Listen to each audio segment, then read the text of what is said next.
time. It's time. It's time.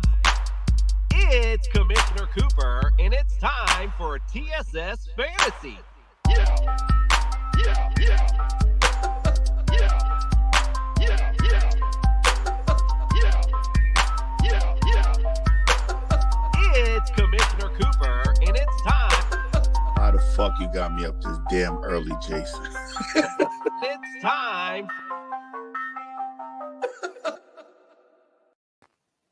That's right, ladies and gentlemen. It's Commissioner Cooper, and it's time for TSS Fantasy. Yeah! All righty, it's just Batman and Robin tonight after a long, crazy weekend, and what a weekend it was. So we got a lot to jump into. I'll start with the introductions. Let's welcome to the studio, Nick, You Got Flandered Macaronis. Yes, sir. Ladies and gentlemen, this is Nick. You Got Flandered Macaronis. You can find me on Twitter at You Got Flandered, spelled with a PH. And you can also find me on my new platform, my OnlyFans account. No, just kidding. Just kidding. But what I'm not kidding about is you not being a Grinch. Whoever you are, whatever holiday you celebrate, the thing to do is to go to bonfire.com, go in the search tool, and type in TSS Fantasy and look at our lovely array of wearable T-shirt products. They have our beautiful TSS Fantasy logo on them. Buy them for your holiday, whatever you celebrate. You may just be celebrating football. It doesn't matter. Just buy the T-shirt, promote us, wear us proudly, and we will love you for it. Indeed, and in fact, ladies and gentlemen, we have now opened our new Bonfire store. So we have a whole store you can go to. I put it up on tssfantasy.com. So be sure to visit us there. You can check out all our shows. Our rankings will be out tomorrow, so you can check that out there as well. But go to our website. If you want to hit the merchandise store, we have now brought some hoodies and some sweaters. Time to get busy for the fall, so we put that on there for you as well. Also, don't forget tomorrow, on tomorrow's show, we're going to have Kelsey and DJ from High and Low Sports. They're going to be playing champs and chumps with us tomorrow, so that will be lots of fun. Also, don't forget to interact with us on all the social media websites, Twitter, Instagram, TikTok, Facebook, whatever you want to call them. Love to hear your interactions, any lineup questions, especially on Sunday morning. Those are great as well. Again, we're part of the Belly Up Sports Podcast Network, so please check them out. Check out all the great podcasts on there, from wrestling to racing to baseball to everything. They have everything you could possibly want as well. And on Unhinged Radio, a 24/7 sports network, having all of our shows featured on there. Listen to us 8 to 9 a.m. Make us part of your morning commute. We are the fantasy show of the people. All right, let's move on to news and notes for over a busy week 5. We'll start with Russell Wilson. I know it was a little farther back, but we can just start with the fact that he had surgery. Dr. Miller and I talked about it on Sunday morning extensively. Get the joke. Part of that extensor that was able to work for Russell Wilson on his finger, unfortunately. So it's looking like either week 10 or beyond for Russell Wilson. If I'm a fantasy owner, for me, it's okay to drop him, because you're talking about week 10 at the earliest, and that's looking on the bright side of things. It's nothing to say that he's going to come back week 10, so I would be okay to drop him. What are your thoughts on that, Nick? Dropping Russell Wilson really never crossed my mind. I know, even though it's week 10, man, I'd be leery to drop him because if he's going to come back earlier.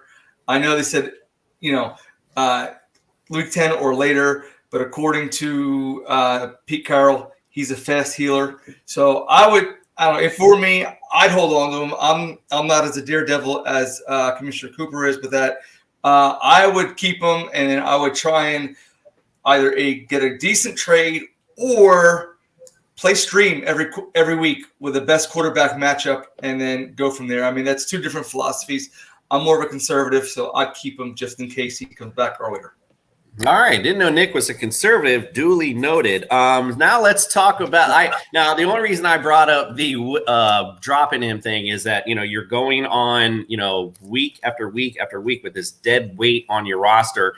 Who knows? You might now getting into the bye weeks. You might need to start somebody. It might be a desperation night to pick somebody up. Why have that dead weight on your roster if you need it? That's all I'm saying. I think it'd be okay to drop him. All right, let's go on to Saquon Barkley, and ooh, boy, that looked ugly. Ankle injury for him. Devontae Booker stepped in for him. 42 yards, touchdown, 3 receptions, 16 yards, and a touchdown as well. So came up big for Saquon when he was out. I obviously will get to the waiver wire later, make him my number one priority. Thoughts on Barkley and Booker going forward, Nick? Well, if you have Booker, you're in pretty good shape. If you have Barkley, he's another one you got to wait and see, because now I think it's my estimation. Once they get the prognosis of what it is, and if it's not too serious, I don't think they're going to be rushing him back. And especially look at their record as it comes up later on. If they slowly are further and further and further out of playoff contention, they're not going to bring him back. There's going to be no point. So I'd hold on to him just in case. I know it's dead weight, as Cooper just said, but it's Saquon Barkley. I mean, you can't drop him unless you have a stacked backfield. If you have a backfield that's quality enough to carry you to get you through to the point where he may come back, then I'd say release him, cut bait, and then move on and try and find somebody else. But again, if you're running back strapped, like a lot of people are, because there's not enough talent out there, I'd hold on to until there is no point of return, and then you got to let him go. All right, so I think we're mixing our guys up because Saquon Barkley, actually, it's reported now it's a low ankle sprain, so maybe 2 to 4 weeks. I definitely wouldn't be cutting bait with Saquon. Oh, no, I keep him then. All right, so Daniel Jones, a concussion. We talked about the TBI with Dr. Miller on Teddy Bridgewater last week, but Teddy Bridgewater came in, played an okay game, I guess, but maybe him having scrambled eggs for brains maybe made up for the reason he didn't play so well. But Daniel Jones now in the concussion protocol. Not sure when he might step up. Mike Glennon came in, played decently for him. Are you targeting Mike Glennon, Nick, on the wire? Oh, no, not a chance. No, right. I am not targeting Mike Glennon for nothing. Okay, that was a trick question, because if you said yeah, I'd be hitting the dumbass on you. So yeah, well, thank you for that. All right, no. So Kenny Golladay, hyperextended knee. I mean, this guy, man, he's had opportunities to step up. I think it was week 2 when he was on the sideline, complaining, whining. Yep. You got Sterling Shepard out. You got Darius Slayton out. Everyone's hurt. And you still can't step up, and now you hyperextended your knee. So we don't know the extent of his injury, but, hey, listen, you have a rookie centering around, as we saw with Tony when Tony came in. Well, I'll just move on to him real quick. This guy, 189 yards. He almost had 200 yards if he wouldn't have thrown a punch. It wasn't for a punch he threw. He did have a 200-yard game getting thrown out of that one. So that's real interesting there. So just your thoughts on the Giants receiving core in general. Your thoughts on that? My thoughts on the Giants receiving core, I would cut bait with Kenny Golladay, because he hasn't really done anything for you except frustrate you this whole season. And Kadarius Toney, I'd keep him. Apparently Mike Glennon works pretty well with him. So I wouldn't pick up Glennon, but I would pick up Toney, if that makes sense. And the rest of the receivers, man, wait and see. The Giants just are not a good team this year, neither record nor fantasy wise. I just hope he does well, only just for the fact that each week I just want to say Tony has done it again. That's for sure. All right, let's go on to Joe Burrow. Throat contusion after a big hit. God, remember he had the big I don't know if you saw it, but he takes the big hit, he's down.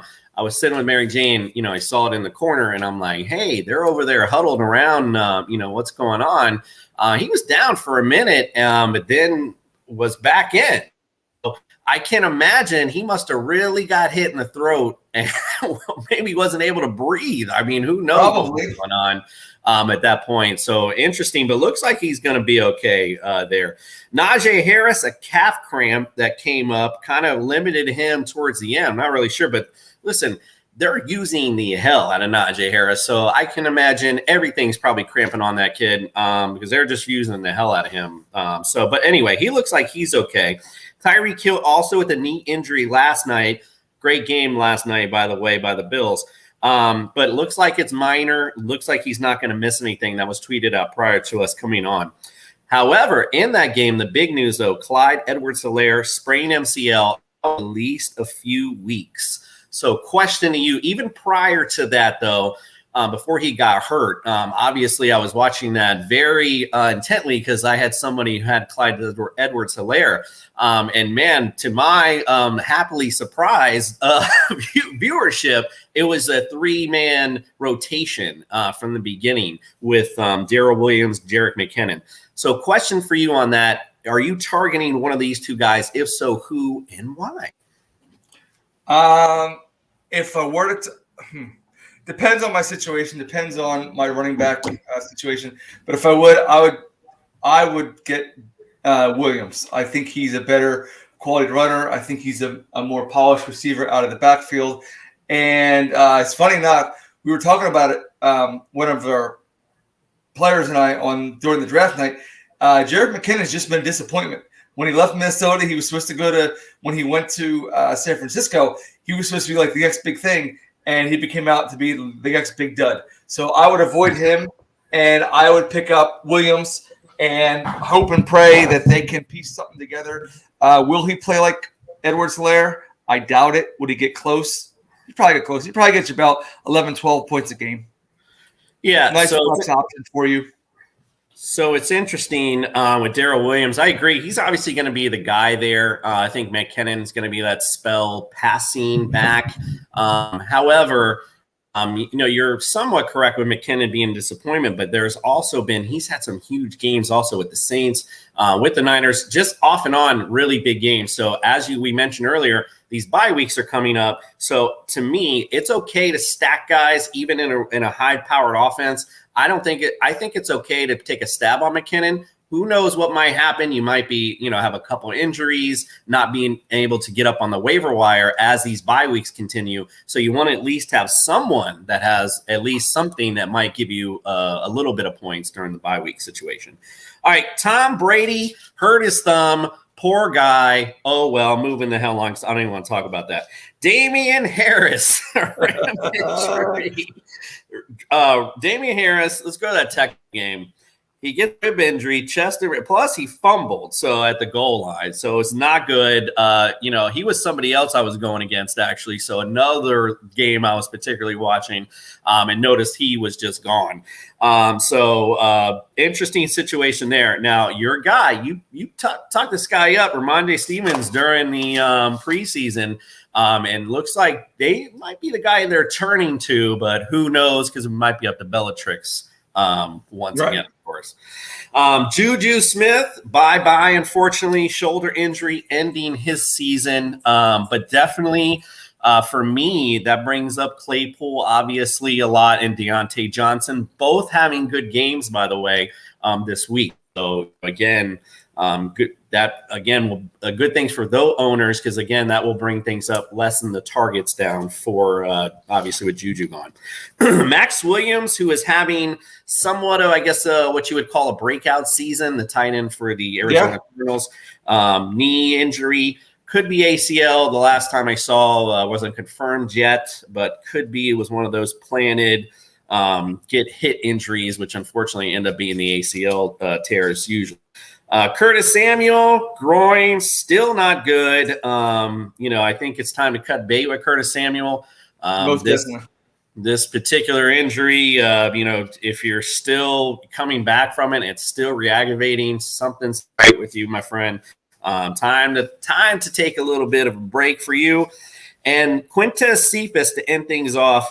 I just saw right before we came on, actually broke his collarbone, and he is done for the season. So Wow. So TJ Hawkinson obviously still should be a hot commodity no matter what. Although a big disappointment this particular weekend. All right, we're gonna get on to who are our big performers this week. Before we do that, just a quick reminder: bye weeks are ahead, so I'm just gonna tell you early, get you really early, tell you because we're gonna talk about the waiver wire, and it's gonna be real important as these weeks come on. So if you're new to fantasy football, definitely start paying attention now because the bye week when you really separate yourself from others. Got to be deep in certain positions so you're ready to rumble. All right, we'll take a quick break, and when we come back, again, we'll talk about this week's top performers.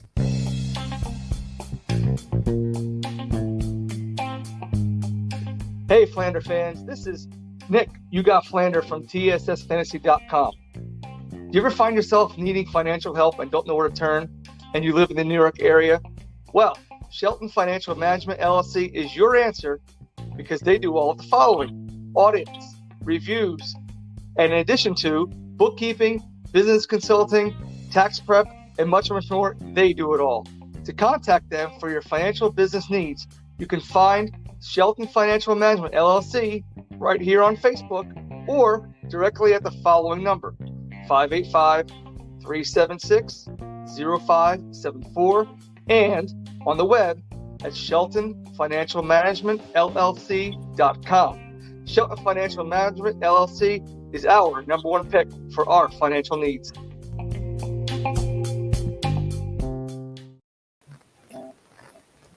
All right, so let's talk about the top performers this week. We'll start with the quarterback position. Justin Herbert, number 1, 46.8 points. Tom Brady, number 2, 41.85. Josh Allen, 39.65. Jameis Winston, a surprising good game, 35. David Mills, I think the biggest surprise in the top number 5 at 27.8.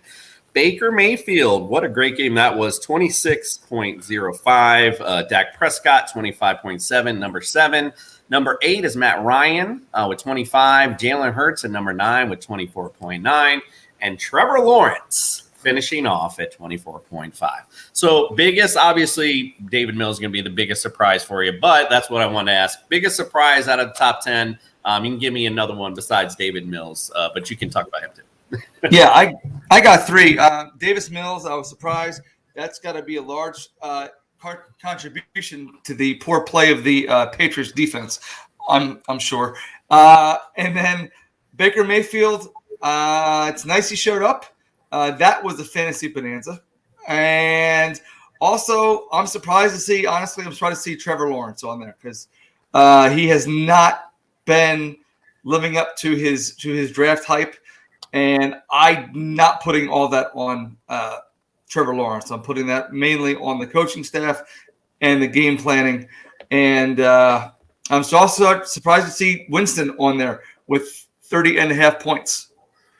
Yeah, well, he was, I believe one of us put him, it wasn't me, but one of us put him as a stardom this week because of that FT defense. It's just been non-existent. So I am a little surprised, but not, totally shocked by it.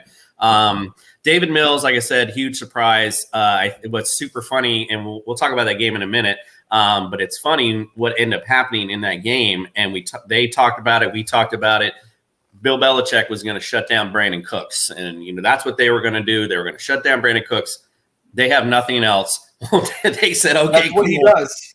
Okay, cool. You shut him down. We're going to throw it to everybody else. And they were wide ass open, and he hit them. So it was a great job watching that game. I was really impressed with Mills and the job that they did.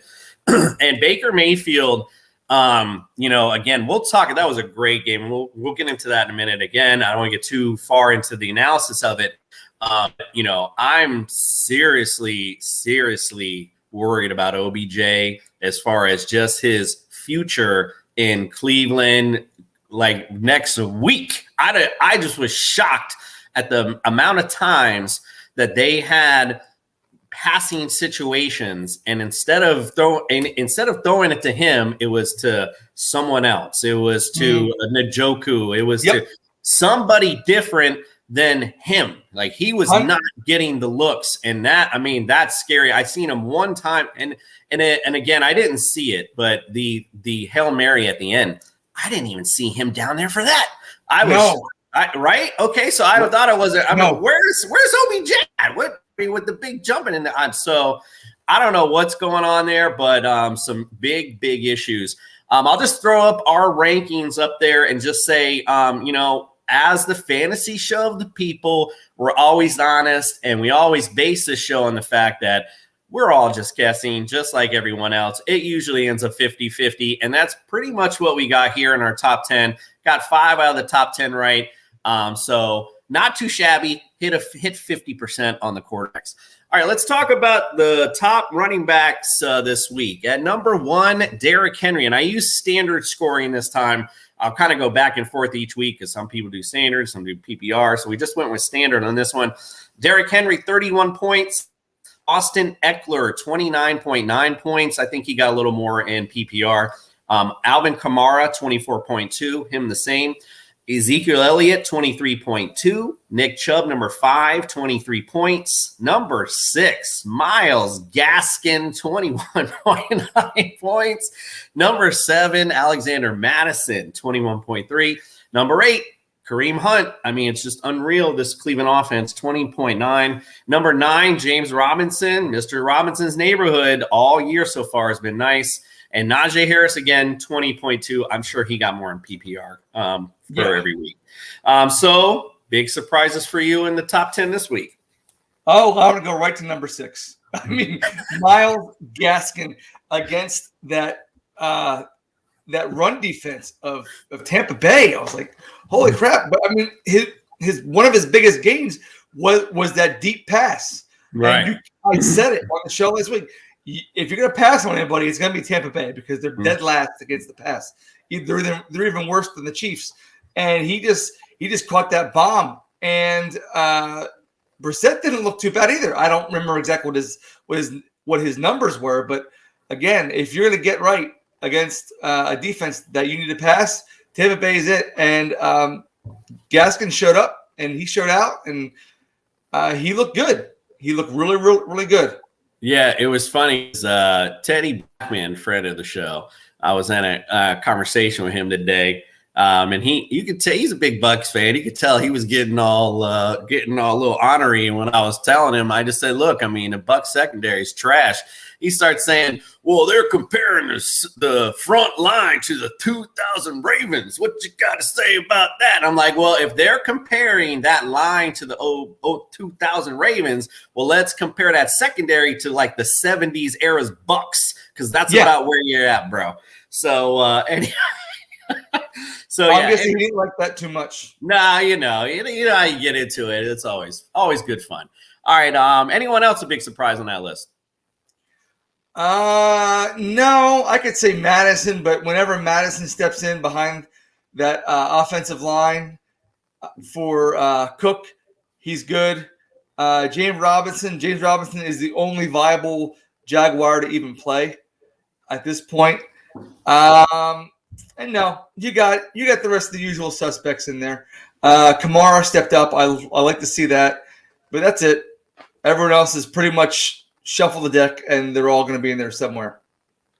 Yeah, indeed. Absolutely. All right, we'll bring up our rankings from last week. So, yeah, we actually did pretty good in this.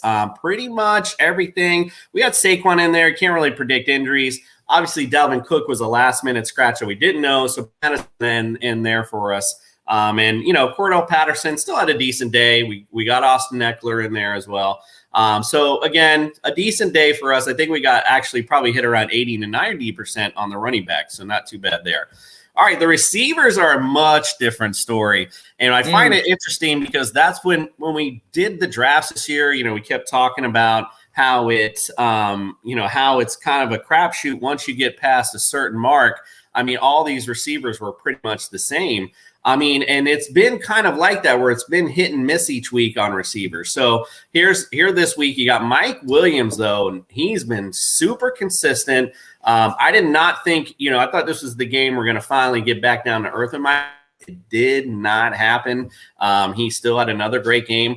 Devontae Adams on a next level again, 26.6. Number 3, Antonio Brown. If you listen to TSS, Wake Up with TSS, I told you the receiver that was going to go off, it was going to be Antonio, and that was the guy.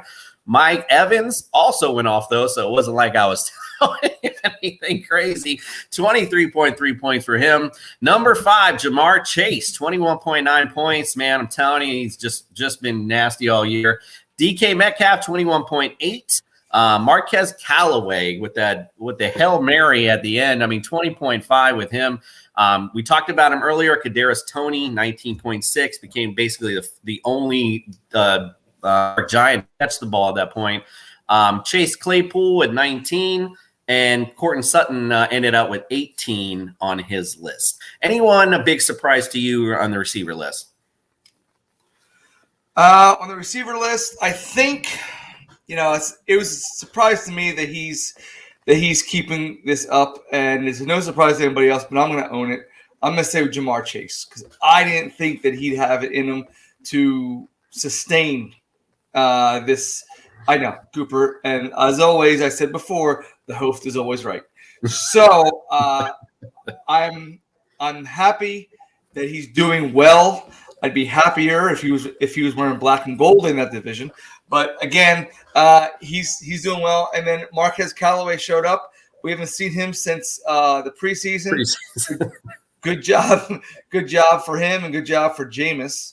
And again, if it wasn't for the punch, Kadarius Toney would have been a 200-yard receiver this week. So he's got to keep his temper in check. Indeed. Yes, you do, young man. Please do so. Us fantasy owners who want to pick you up, we want to slide you in for sure. Now, I'm going to show you the rankings, and it's funny. Like I said, what a big difference between the running backs, how right we were and how wrong we were on the receivers. We got a few of right. Devontae Adams we got in there, but everyone else, I think we got Debo, but maybe about shooting 20% on the receiver. Everything else was a crapshoot, unfortunately, because, and again, somebody I want to point out in our rankings that we'll probably talk about tomorrow. I know we got a new little segment we want to talk about, dropping players and stuff, but not to drop him, but somebody to be concerned about is A.J. Brown, my friend. You had no Julio. You were the only option against the Jacksonville Jaguars, and you still didn't show up. Boy, that is trouble. That's all I got to say. After a great year last year, I am just shocked the way it started so far. All right, let's bring up the tight end position. Here's our big guys. We talked about Njoku already. What a great game he had, 20.9 points. Kyle Pitts, got him as the number 1 tight end week. Again, I mean, he was with no Calvin Ridley. I mean, this was the time for him to step up, and he did, 17.9. Dawson Knox, wow. I mean, it's so funny. I wish we could play back shows because I think it was like the second or third show. I just remember saying, like, I keep seeing this name rolling. Dawson Knox. I mean, he's just always there. He has now worked his way. He is the number 2 tight end for this year. So remember we talked about preseason too. There is always that guy who steps up that we're not talking about, and welcome Dawson Knox. Here he is. He is here to play. Number 4, Hunter Henry, 13.5. Travis Kelce, 11.7. Parham Jr., 10.9. Hayden Hurst, I'm sorry. I didn't even know his first name. I just put D. Hayden Hurst at 10 points. Dalton Schultz, 7.9. Tyler Higbee at 7.4. And M. Pruitt with 7.4 points. That's how bad the tight end position is down the stretch. Listen, Darren Waller, where did you show? I mean, I don't even know where he went. TJ Hawkinson went by. Any big surprises for you on the leaders in the tight end slot? A couple things. It's just that I can't believe. Well, we kind of knew, but it's coming to fruition, the fact that the tight end position is so thin. It's like paper thin. Once you get past 6, it's, so it's a crapshoot. if Rob Gronkowski was the steal of the draft, at least in our league, the steal of the waiver wire is Dawson Knox, and I'm glad that I have him because he's got 5 touchdowns in the past 6 games. I mean, he is just balling out, and I don't even know who M. Pruitt is. I don't know what team he plays for. I don't know if his name is Matthew or Mark, but welcome to the top 10 with 7.4 points. That just tells you, folks, how thin the tight end position is. It's almost like a throwaway position now. And we, in our league, we even talked about doing away with it, and then we decided, all right, let's just keep it. And I don't know how it is in other leagues. They go with the 0 running back theory. You might want to go with the 0 tight end theory. Yeah, it's definitely not a no bueno once you get past it. But even the big people, certain weeks they're just not there sometimes. So, the tight end position, it's tricky. But that's what makes it fun, though, too. You got to find the guy each week. It might be your week or might not.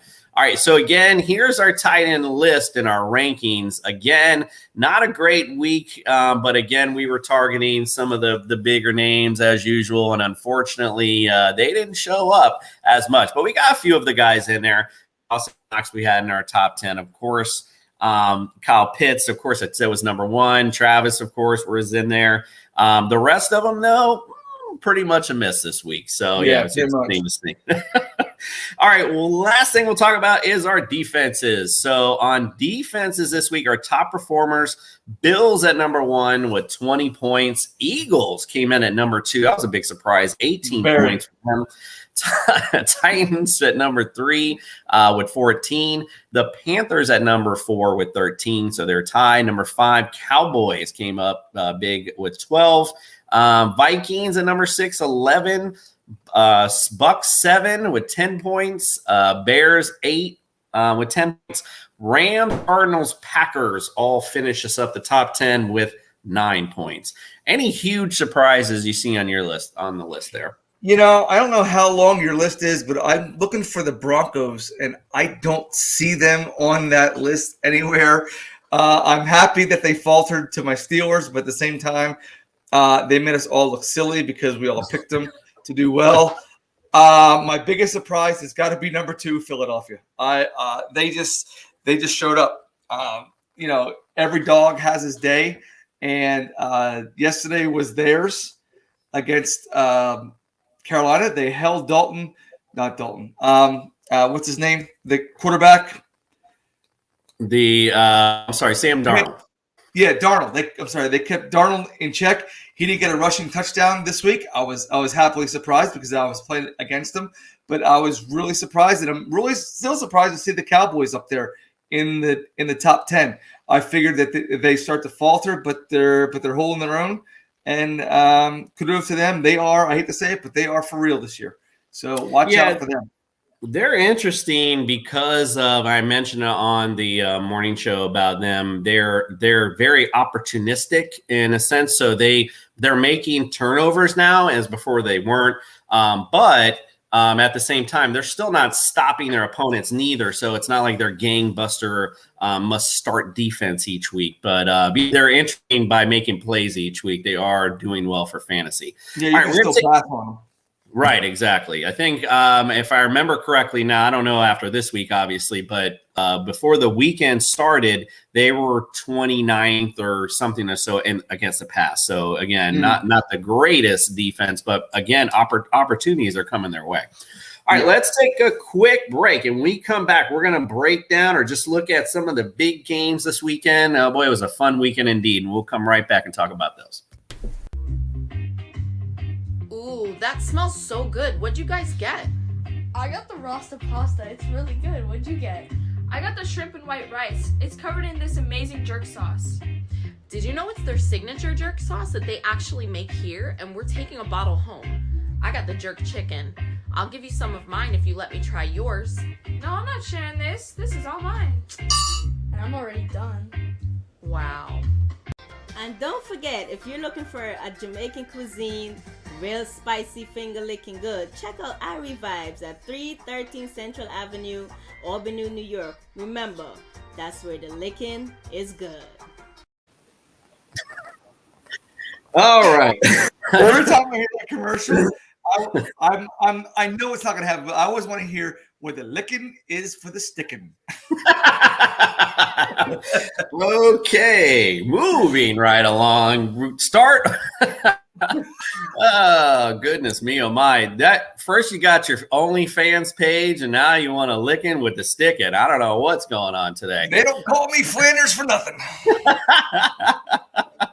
Indeed. All right. Well, let's start with our Sunday breakdown.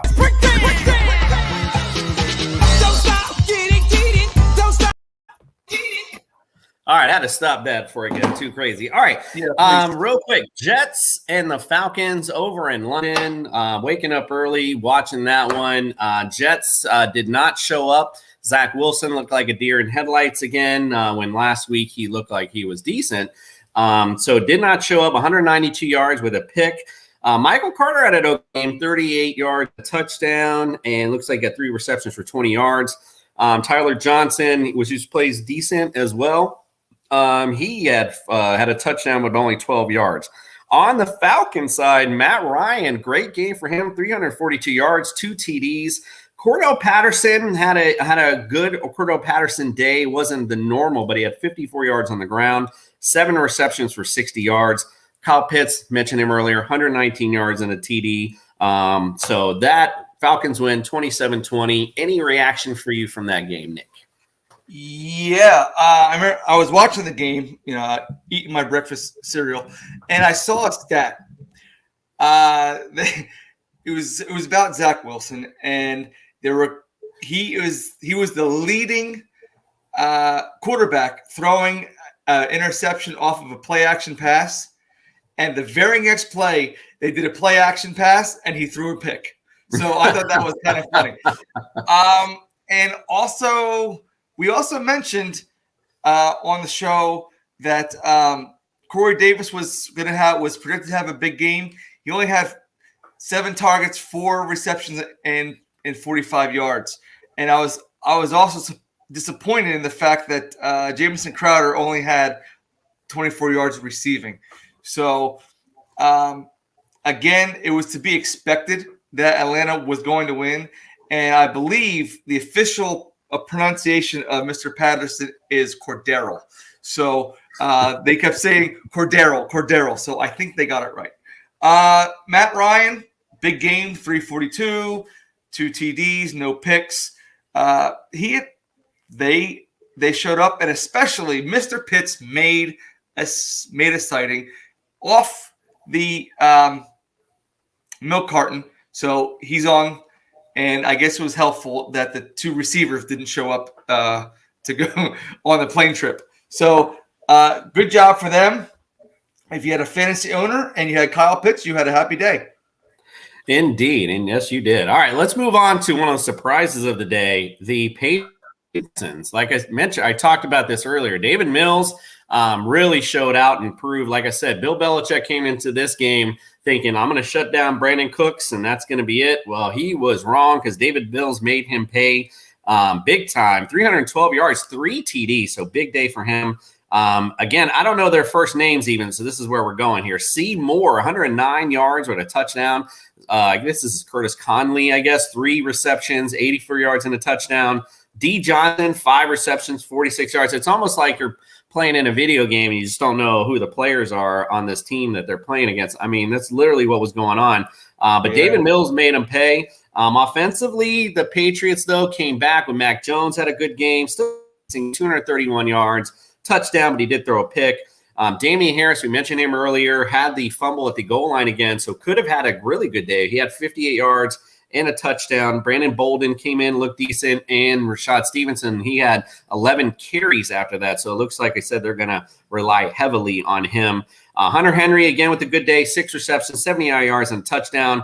Jacoby Myers continues to be a target guy, but not a guy who gets in the end zone. 4 receptions, 56 yards there.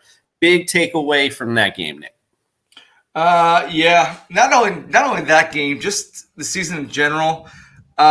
Nelson Aguilar, I thought he was going to have a bigger presence in that receiving core. I guess he's just not doing it the Patriot way.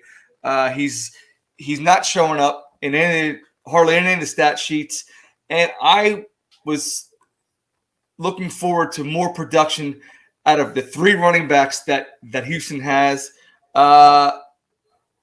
Quick math, maybe they got 80 yards combined, so they're not good. We knew that Houston was not good. Houston, you definitely do have a problem, and it's all over the place. So Davis Mills is your leading passer, and they got it wrong from jump. They should have had Deshaun Watson have more input because at least he'd be on the field. So Yes. They're looking at a 1-16, 2-15 season. Yeah, not looking good at all. I do agree with that. All right, another great game was the Eagles and the Panthers. This was a fun one to watch. The Eagles worked their way back into this ball game. 198 yards for Jalen Hurts in the air. It wasn't one of the Jalen Hurts type games that you normally see. Had the pick as well, and he only had 30 yards on the ground, but got 2 rushing touchdowns, so that's all that matters. And Miles Sanders, at least they ran the ball a little more, 11 carries, 45 yards, so at least we got a little bit from the running game. 5 receptions for him, though, only 6 yards, so didn't really go crazy there. So on the Panther side, Sam Darnold, kind of pedestrian day, and then kind of came to earth a little bit, 177 yards, 1 TD, 3 interceptions, 3 INTs. So that's huge. Chuba Hubbard, 101 yards on the ground. So he had a decent day with 5 receptions and 33 yards. Christian McCaffrey should be back next week, so you can get him back to his normal role there. Any big takeaway from the Eagles and Panthers? My big takeaway is the only 2 viable and must starts if you have any Eagles are Hurts and Smith. That's it. None of them produce anything worth starting. Roster them. Use them in a pinch if you have to, like bye weeks and whatnot. But the only 2 players worth having on your starting roster is Hurts and Smith. And Chuba showed up. Chuba had a nice game. DJ Moore faltered. I was just surprised and happy to see that the Eagles kept them in check. It doesn't really show up on the stat sheet for fantasy, but big play Slay showed up. He had 2 picks, and so did Steven Nelson to add to that 18-point Eagle performance. Yeah. So again, every dog has their day. That was Philly because next week we got the Bucks. Wow, little promo for the team involved with this analysis. He's doing it right tonight. All right, so let's go to an FT. This one was interesting that Jameis Winston had another of his coming out parties. We'll see what happens next week. 279 yards, 4 TDs. He did throw the pick as well. But again, big day for Jameson. He also ran for 26 yards. Alvin Kamara, 16 carries, 71 yards, and a touchdown. Looks like he figured out how to throw to Alvin now. So 5 receptions, 51 yards, and another touchdown. So 2 on the day for him. We talked about Callaway earlier, 4 receptions, 85 yards, 2 TDs. So obviously a lot coming off the big Hail Mary with that. D. Harris, 1 reception, 72 yards, and a touchdown. I don't know if you're really targeting him in the waiver wire. Looks like you got kind of lucky at that point. Tyler Key, unfortunately, just didn't come to play. 200. Saints defense tough though. 248 yards, 2 interceptions. So nothing really crazy for him. Antonio Gibson though, he had a good day. 60 yards, 2 touchdowns, 2 receptions, 12 yards there. So a decent day for Antonio Gibson. Pretty much it as far as their offense was concerned. Scary Terry got scared and didn't show up for this game. All right, any big takeaways from this, Nick? Big takeaways. Not really. Just the fact that it's nice to see for all the Alvin Kamara owners. He showed up. He got 71 yards, like you said, and a touch, and he also scored on receiving. And Antonio Gibson, I had him on my bench because he was a game time decision, and he had 19 points. Now, lucky for me, one of my boys helped me out, did me a solid, and gave me a nice trade with Madison from Minnesota. So he helped me out. I didn't need him, but it was nice that he was there. And but yeah, so anytime you're worried about Antonio Gibson, I guess it's not to worry because he's playing through a stress fracture on his shin. Other than that, no, just disappointing days for McLaurin and Heineke. Yeah, Dr. Miller and I talked about him prior to this to the game, and it's just amazing he's playing on that. Got to be careful for sure as the season progresses. All right, let's go on to the Titans and the Jaguars. Boy, this is interesting statistically speaking. Derrick Henry, again, making me look good for that number 1 overall pick. He is doing it and doing it well every week. 130 yards, 3 touchdowns. And didn't get any receptions this game, so he didn't utilize them in the air like they have been, but the running on the ground, just running all over Jacksonville. Ryan Tannehill, a pedestrian day again, 197 yards and a touchdown. I'm really surprised that he was that sneaky pick for everybody this year, but he is not doing very well. 3 rushes and 21 yards, and I mentioned earlier, very worried about AJ. That is 3 receptions for 38 yards is no bueno. On the Jaguar side, Trevor Lawrence, good game, 273 yards, a touchdown and a pick. Decent, okay. James Robinson, again, having another great game, 149 yards and a touchdown. And I'm sitting here, I'm a little distracted. I apologize because I'm watching the Monday night game. Obviously, this is going on. Lamar Jackson just almost took it in for a touchdown at the goal line, but fumbled. It's really close, but it looks like they ruled in the Colts' favor, so they picked it up and took that thing to the house. So no touchdown for Lamar on that drive. However, he's having a great game. Oh, maybe it's not a touchdown. Okay, they ruled the Colts down, but they're taking the fumble. So really interesting game going on. Lamar's having a good night, but denied the touchdown there for sure. All right, let's go on. We'll talk about one of the greater games I saw over the weekend, the Packers and the Bengals. What a great game this was, especially if you're sitting here, watching for field goals. Like, what an interesting close it was. What an interesting close it was, because every time I saw Mason Crosby come up, I'm like, all right, he's finished. It's over. He's adjusted to the wind, whatever it was. Not so fast, my friend, as they say. It was just steady working. Steady work in the wins, unfortunately. So they just kept missing back and forth. It was really, really fun game to watch. Aaron Rodgers doing Aaron Rodgers things, 344 yards, 2 TDs and a pick. Aaron Jones had a good day, 103 yards. Although I seen A.J. Dillon a lot. They're using him a lot in the passing game. And he had 8 carries for 30 yards, and he also had 4 receptions for 49 yards and a touchdown. So interesting to see how they're utilizing Thunder Thighs as well. Devontae Adams, 11 receptions, 206 yards and a touchdown. I mean, it don't get any better than that. If you use the high draft pick on Devontae Adams, he is showing you how it's done for sure. And it looks like Randall Cobb put in 2 receptions for 30 yards as well. On the Bengals side, Joe Burrow, I mean, this kid's just looking better and better as the season goes. 281 yards, 2 touchdowns, 2 picks. Joe Mixon was actually able to go this game. I didn't think he was even playing. I saw him later on go. I thought it was Sanjay Perine all game. I didn't even know Joe Mixon was able to go. He actually got in 10 carries, 33 yards, and a touchdown. Sanjay Perine, 11 carries, 59 yards. Wasn't like he wasn't doing horrible. Sanjay Perine also got 2 receptions for 24 yards and also scored as well. And Jamar Chase, I mentioned him earlier, 6 receptions, 159 yards, and a touchdown. All he does, as Andrew Siciliano pointed out, is catch long touchdowns. Thoughts on this and takeaways from this game? Yeah, thoughts on this game, man. If you had either of the kickers, you were kicking the TV. I'm telling you what. And especially if your league gave you minus points for missed field goals. I know some leagues do, some leagues do not. Aaron Rodgers is Aaron Rodgers. The passing game, it's Devontae Adams and pretty much nobody else. I don't know where the hell Robert Tonyan went. I'm glad that I got rid of him. I actually traded him away. Guy was begging me for him, and it happened. Made the trade. I said, here, take him. And Joe Burrow is a pro. He's a consummate pro.